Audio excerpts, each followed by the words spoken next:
How's it going, YouTube? Coming today with another video, and today, guys, what to bring to you is Inside the Mind of a Striker Player. Now, I enjoy that you all love the series because this is a series that I hold very near and dear to myself.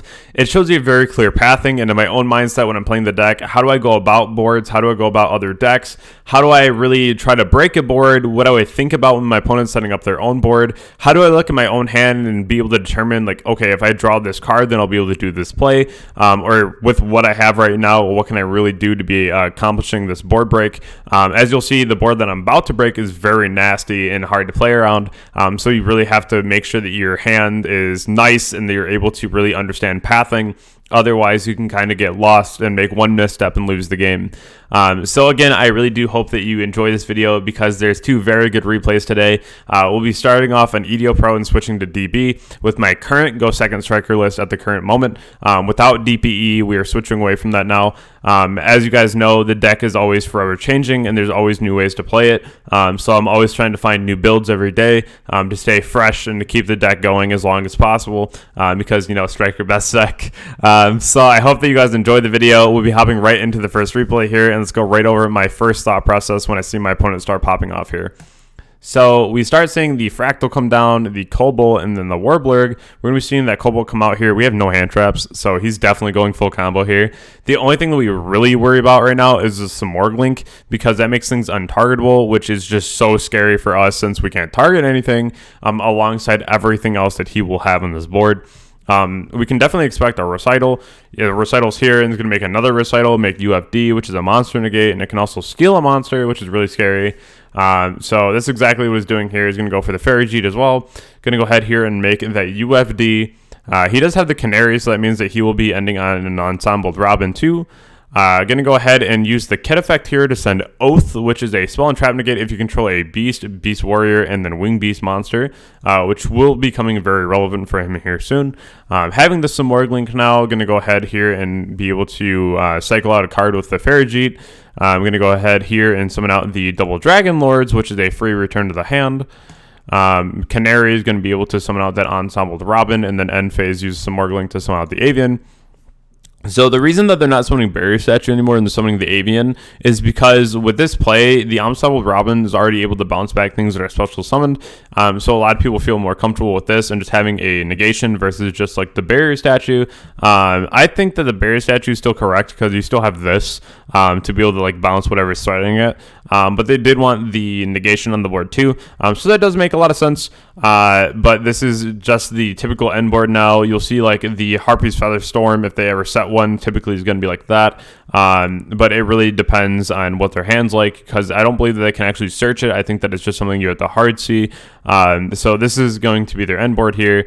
We'll see what we can do with this. We do top deck the Imperm, which is going to be really nice here, being able to negate the UFD.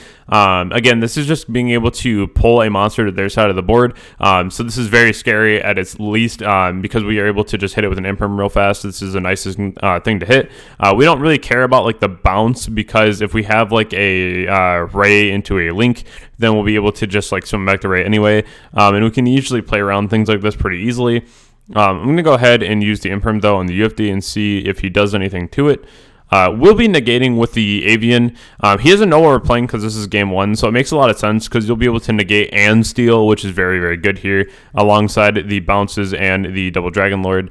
Being able to activate this multi-roll, we already know it's going to bait the Oath, because the multi-roll is being able to bait any negate your opponent has, because they're going to want to get this off the board or negated ASAP. Since he doesn't already have the Avian anymore, the multi-roll will be negated, so we can freely go ahead and activate the talents. And I will be stealing the UFD because we can go ahead and run over the Morg. Then if he tries to use this, then we can just like negate and steal it. So like he's kind of at a really big disadvantage right now, and the only thing he has left now is going to be the Ensemble. So we're going to go ahead and steal that. Use our Aquamancer to go ahead and add a Rites of Armesia. He's going to go ahead and try to activate the Double Dragon. We're going to go ahead and steal that. So this is actually a bit of a misstep here. I used the Rites of Armesia, which I honestly should have just held it. I would have had either the BLS Link, which would have been huge, or I could have had the Omni Negate in my board, but I decided to activate this a little too early, so definitely don't do that here because he still has the Ensembled. As you'll see, he does dust my token off here, which is not the best, but this is fine though. We're still going to be able to attack over, go into our Phoenix here, and then go into our Zeke, then our Shizuku, after we add back the Horned Drone. Add back the Engage. Since he only has 5 cards in his extra deck now, it's going to be kind of hard to push for game here. Even though he does seem to have a lot of gas, it can still get very daunting to that task alone, just because you don't have everything that you already burned through, right? That's the downside of this deck too, is that if you already like blow through so many things, you don't get left with a whole lot. Where in like the pure variant of Tribe, you usually have a full extra deck for quite a while in that game. So here he's going to have the Zeus, and then I top deck the Chalice, which is really nice, being able to trade with that Zeus immediately here. Going to go ahead and use the Engage draw for the Widow Anchor and then the Upstart. The Upstart's going to draw me into an Afterburner. So this is actually really cool because the Afterburner is really important here to be able to clear out the Almirage too. Because if you target anything else, the Almirage can just like protect it from being destroyed by card effects. So we're going to go ahead and hit it on that first, just so these can't be just... not like under this effect. Like they still will be, but this is just something to get another monster off the board right now. Widow Anchor off another Engage, going to draw the Hamp, which is the Kaiju. This is all very good right now. Going to go ahead here and use the Aquamancer to add another Rites. And then we're going to go ahead and burner the Almirage. He's going to target the Zeus here. Going to go ahead and double Widow. Be able to steal plenty here. This is really cool too because we can go Rites here, summon a token, then Draco back bounces Zeus, and this is just going to be game on board already without even having to do anything else. So that's why I think that the engine is so strong, because it gives you a lot of playability into your opponent's board and being able to crack the board as much as possible. And just these cards alone are just so helpful with spell count too. And every single turn being able to add that Aquamancer, pitch an Aquamancer, add a Rites, and then use it as discard fodder, or being able to send it off your multi-roll for free is just so good. So like I said, we will be switching over to DB. I'm going to go ahead and get that out here. I'm going to go ahead and block the text box just so we can actually focus on the game versus what we're saying in chat. So with this one alone, I really enjoy this replay because this is against Flunder. I will be going second because we are choosing to go second since we are playing go second. My opening hand here is Foolish Burial Goods, Error Zero, Widow Anchor, Mine, Desires. I see 40 cards in 15, so it seems pretty standard. Probably nothing too crazy we're playing against right now. This is also ranked. It's like fairly high ranked, so I'm pretty sure that we won't be playing against anything too random. So we're going to go ahead and let him start playing. We see Jack in the hand pop off here, so this is definitely going to be Flunder. We're definitely going to be seeing the Robina get added to my hand, and then he's probably going to take the Eglin, I would only imagine. Yeah, so he's going to add the Eglin here. The Jack in the hand is going to go to the graveyard. He's going to go ahead and normal the Robina. And then he's going to go ahead and get this Stry. So now in my head, I'm like, okay, he added Stry. He wants to spell out of his graveyard. This man has to have D-Shifter. Like, right now, he has this card.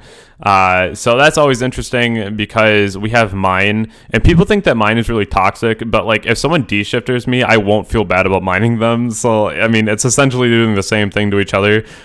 Just stuns play. So we're going to go ahead and see the Stride drop. So yeah, he absolutely should have a D-Shifter right now. There's no way that he doesn't. I'm going to go ahead to here and do the Eglin. Eglin is going to be able to add the M-Pin here. Going to go ahead and add that City of Dreams, I'm sure. This is, like, City of Dreams is definitely correct here because it's a good thing to have, but it's always curious to see that you don't get, like, map for your grind game because, like, if you don't have map, then you just instantly lose to an Imperm, unfortunately.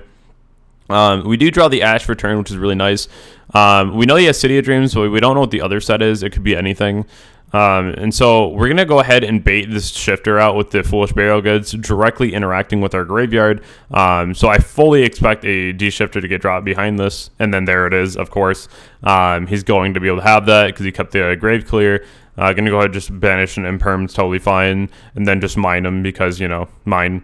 So I don't really put this guy in having any kind of backer out for this mine at all. But you also have to respect the fact that there's a lot of people running around with like the 1-up Duster in the main. And if they keep playing while you have mine in the board, usually it means that they have something. Sometimes they just bluff, but you also want to make sure that you don't just like lose if you keep it on the board for too long. So when you see your opportunity and you feel really comfortable that you can kill your opponent, sometimes it's better just to get the mine off the board and just start trying to kill your opponent. Because again, if they top deck that 1-up that they randomly have, it just is so punishing. Against certain combo decks, you can just assume that like Adamancipator Rock, sorry, I cannot talk right now, is just going to be really dead to Mystic Mine. Very, very good card against them. But without further ado, let's go ahead and just kind of pump through the next couple turns here. We're going to be sitting on mine for a hot minute, I feel. Definitely just going to keep passing back to him, because if he's still playing right now, he probably has a Duster in his deck. I would not imagine he didn't. And then here we're just going to keep on getting rid of these talents because they don't really do us any good here. And then once we see Engage or an Afterburner, we'll start going to town. So we just kind of have to wait for that right now. There it is. So we see the Engage now, and we can get rid of the Empen and the map. He does have the City of Dreams, so we shouldn't be too worried about that. We also have the Call by the Grave and the Track Cannon, so we have a lot of room to play the game right now. I'm going to go ahead and add that Afterburner here, which is going to be very strong. Afterburner on the Empen and the map, and then we're going to be able to get the Kagari here. He's going to imperm, that's fine. Go Area 0, and I'm going to be targeting this. That's why some of the token here. Going to be able to chain the Call by the Grave to banish the Empen. Going to go here and add my multi-roll. So we're just basically off to the races right now. Just being able to add so much card advantage here. Get to the multi-roll. Going to get met with the punishment here. Honestly, it's not that bad. It's fine. He's thinking about what to send. Sends an Atis. Going to call the Ray. Going to go right into my Hayate. He's going to go into his City of Dreams. Go ahead and Widow Anchor. He's going to go ahead and flip Book, which is totally fine. I'm going to go into the Eglin here. Get the Ryza. I'm going to go with Stry, go ahead, banish the Engage, get the Ryza effect here, and then chain the Stry, put the Bell on top of my deck. I'm going to go ahead and rip the Desires here and just trying to get to what I can. 10 cards left in deck, by the way. This is where I was on stream and a lot of people got a little scared because of how the game was looking, but we're never down too bad if we have Rose, and we also have plenty of gas in the back row, plus an Area 0. So we're looking pretty fine. This is not going to be that much damage on board, honestly. So we're going to be left at 3,200. Going to go ahead and realize that he has no map. He has no back row. Like, he has a lot of cards in hand, but this could all just be starters. So I'm not too particularly scared about anything right now. Going to go ahead and upstart into the Rhoda. Going to go ahead and Rhoda. And there is actually still a Ray in my deck. 7 cards left now. Going to go ahead and target my Ray, chain my Ray. Hit an Afterburner. Still on the low card count, by the way. So this is really cool because it gives you another way to be like, okay, I'm just trying to get to as many cards as I can right now. We're looking at his graveyard. We have monsters that we can summon off the Shark Cannon. We can clear his board with like an access code if we need to. We have plenty of spells in grave for the count. And then we also have Ray in grave. So there's not a whole lot that he can do to us that we can't just grind out of, even with only a few cards left in our deck. We still have plenty of card advantage here that I'm not too concerned about. I'm going to go ahead and add back my multi-roll, though, because I do want to have card advantage and keep being able to loot my cards, especially with only 6 cards left in my deck. I need something to keep me in the game right now. So this is where I will Afterburner. I'm going to be targeting that Robina. Just to get out of the way, going to go ahead here and Widow Anchor over his Ryza, and then be able to attack here for a lot of damage. Going to go ahead and be able to banish both of these here. And then we'll send the Mega Ryza off of the multi-roll, go into our Shizuku. 6 cards in deck, still got a target, by the way. Still got a target. I'm going to go ahead and add the Hornet Drone, and then multi-roll here. We'll go ahead and reset the Afterburner and the Widow Anchor. So we're basically looking at our opponent now like, what else do you got, Like, what can you do? So this is going to go Toucan here, Toucan effect. We're going to go ahead and imperm, adding the Eglin, adding that Robina, adding the Stry, and then he's going to go ahead here and chain the Book of Moon, I believe. I misclicked there, so don't mind whatever that was. So here's going to be able to add back a lot, chaining that Book of Moon to set his Toucan. This is actually where I believe, so this should not have happened. This was something where we were on stream and we totally didn't even, regard it. We didn't even catch it in time. But we were actually in the middle of a nice discussion during this game, so excuse what just happened. But he activates a spell and he should not be able to summon here. This should have just been past turn. But so he goes into his Avian here, and then he's going to attack. I'm going to be at 500. And then he's going to try to shuffle back. I told him he couldn't do 3. He has to just do 2. So he went back and just did 2. I'm going to set 3 cards here, which is pretty crazy. Using the multi-roll, immediately targeting my Area 0. I'm going to go ahead here and steal his Avian, summon back the Ryza, summon my token. And then we also just have the Kagari here. He's going to impermanence fine, summon Rose, and that's game. So when it comes to that kind of board break, you have to really understand that even if you are low in life and you have not a lot of options, you're still never out of the game just yet. You still have to try your best and really not get on tilt, because even if the game seems like it's not going to be in your favor, you have 500 life points, you have 5 cards left in deck, you really have to be able to turn that around and just understand that your amount of card advantage that you have, and adding back that multi-roll late game with the Kagari is so important, because once you get that rollback in play, all of your cards, it's like you have 1,000 cards still in deck, because you can keep shuffling out of your graveyard, and that's what Drytron is so good for. Even if they have no hand, they have a full graveyard, and that's what multi-roll allows the deck to do, is be able to extend past your hand and your deck by utilizing your graveyard so much more. So you have to really prioritize keeping that multi-roll in play as much as possible. So I'm actually going to be moving over to showing off the list now. So we'll go over here. I'm going to get rid of my covers. Yeah, sorry, I'm kind of doing this one on the fly. With those covers, I really like to use, because those are important to me, since it kind of takes the eye away from like the chat box and what's going on with like declaring card effects, and focuses more in on the gameplay and what we're doing to really understand a lot of the routes. So this is the list from DB that is my current going second list, which is going to be 3 Ash, the 1 Pinkertops. Every time I go second, you'll always see me have Pinkertops Mind Control. This is always going to be in my list, because they're just so good not to have. Double Valor, because effect negation in this format is really important. Double Bell, and then the triple Ray, 2 Rose. This is always my ratio. Playing the third one, like the third Rose, just feels so wrong, because I just don't want to see too many names in my hand. So I definitely believe in just playing 3 Ray, 2 Rose. This is perfectly fine. 1 Call by the Grave, 1 of the Foolish Burial Goods, and then 1 Metal Flow Fusion. This was a last minute decision, and really adding these again, because it's not too bad, especially if you're going second. It gets you instant spell advantage in the grave, like spell count. And then you also have the ability to just get a free draw into things like Desires, your Mind Control, your Pinkertops. There's so many good top decks in this deck that just really are great to see. That's why I think having this in here is still fine, because just having the ability to draw again, having free spells, is just way too good. So I don't think that's a bad thing, particularly to have in the Foolish package anymore, just because it's still a lot of advantage for yourself too. And when you already have 6 cards in your hand going second, like what's 1 more card being used just as like spell fodder, right? Like it's fine, especially if it lets you net a draw.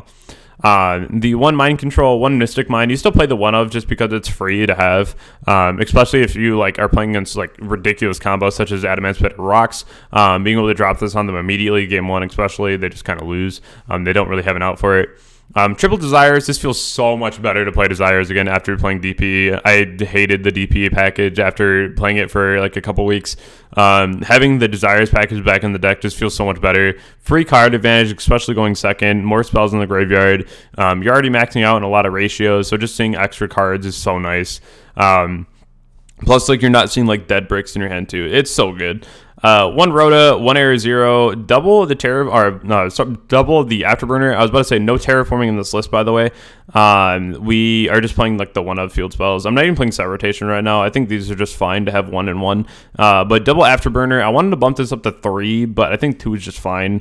Maybe when we start getting into like the Brave Engine format, we bump this up 1 more. But I think that I'd rather bump up Shark Cannon 1 more, because that's going to be like the PK engine, like Phantom Knights are going to be really popular. So we'll probably bump this up 1 more and keep this at 2, but I still want to bump this up to 3 at some point. 1 Hornet Drone, double Shark Cannon, triple Anchor, 1 Multi-Roll, 1 Engage, triple Tactics. This card is just so good right now. I think that you really need to be playing this, honestly. The fact that it's just like, it's either the best card in your deck or the worst card in your deck, but I'd rather see it for the best times than just not play it because of the worst times, if that makes sense. I'm not playing Droplet because I don't own them, and this is like actually cards that I own. This is my list right now. If I were to play Droplets right now, I probably would cut these 3 right here, the Foolish package and the Call By, and just play through Droplet instead. So that's up to you, but I think that would be a fine trade out here. And then my extra deck, the only thing that changes is I'm playing Zeroboros now. This is an old card that we all used to play, but I think this is actually just so good. Being able to banish the entire board, especially if you have cards like Dark Ruler on your side, you can just go like Zeroboros, banish the board. That's really nice, honestly. I really like this card too, just because it's generic. And when you're already playing cards like Desires and playing against decks like Sword Soul that are just like banishing so much, this card gets so big. It's like 200 per banished card. So I really enjoyed this a lot, and I think that it's definitely worth at least looking into again. Because this is just something that got cycled back into the format for me, at least. I think it'll come up quite a bit. The other one is my Brave Striker list. I love this list so much. Being able to put this together on stream was a lot of fun.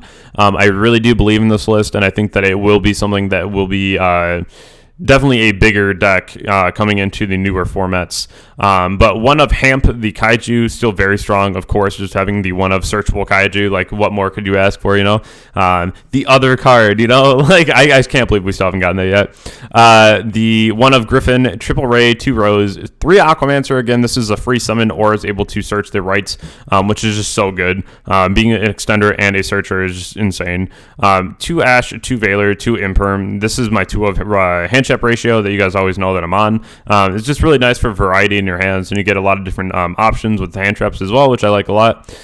Triple Rights of Armesia. This is a thing that summons a token. Triple of the Tactics again. 1 Rhoda, 1 of the Mind Control, 1 Engage, 1 Upstart, double Afterburner, double Chalice, the 2 of the Shark Cannon, 1 Hornet Drone, triple of the Widow Anchor, 1 Multi-Roll, 1 Journey to Earth, 1 Dracoback, 1 Air Zero, and then again the double Imperm. The only thing that changes in my extra deck this time is going to be the one of Asa and the one of BLS Link, because when you have this, your token, and the Aquamancer is very free to summon this. That's in your EMZ being untargetable, not being destroyed by card effects, and you can just use all your striker back row as well. So just being able to sit on something like this, especially if it becomes 4,500, just so very strong. I really enjoy it. I really hope that you guys enjoyed this edition of Inside the Mind of a Striker Player, as you kind of get to see how I play the deck and how I'm able to break boards, and how I'm really able to grind with my opponent and against decks even like Flunder, which can be kind of annoying, especially with cards like D-Shifter. That's why things like Mystic Miner are always so important too. Last shout out that I have today is actually to one person in my community. Thank you so much, Corn. He asked me like what one of my favorite cards were, and I said Copycat, and then also Magician of Faith, because those two have always been like really cool. I'm a big fan of older cards in the game. So he did a image of me as Copycat. This is really amazing, Corn. Thank you so very much. If any of you actually have any fan art that you make, or you guys want to send it in, definitely feel free to go ahead and email it to my business email in the description below, or just PM it to me on Discord if you want. This is something where when I'm actually creating my new setup, as I will be over the next week, you guys will see a lot of changes to my setup, especially on stream, that I will actually be building a wall behind me for like fan art and different art that I have. So I'll be like hanging up everything on the back wall for like the stream setup. So I think that'll be really nice. But again, Corn, thank you so much for this. This is honestly so amazing. This fan art is so cool. But I hope that everyone really got a lot from this video. If you're new here, subscribe. We're so close to 7,000. Again, guys, at 7,000 subs, we're watching the entirety of the GX series one night a week for the next like 2-ish months. We'll start in dub and move to sub. So I hope that you guys are excited for that, because again, once we hit 7K, we're on it. It's gonna be a fun go. I can't wait to meet more of you through that too. So my description, you'll find the Discord link. You'll also find my Twitch link. If you guys don't know that I stream on Twitch, I do every Monday and Tuesday night at 7 p.m. EST. So feel free to be over there as well, because you'll see me live testing, and you can ask me any questions you want on the fly too, which is also very fun. So I hope that everyone has a wonderful day, and I'll catch you all in the next video. Thank you all very much.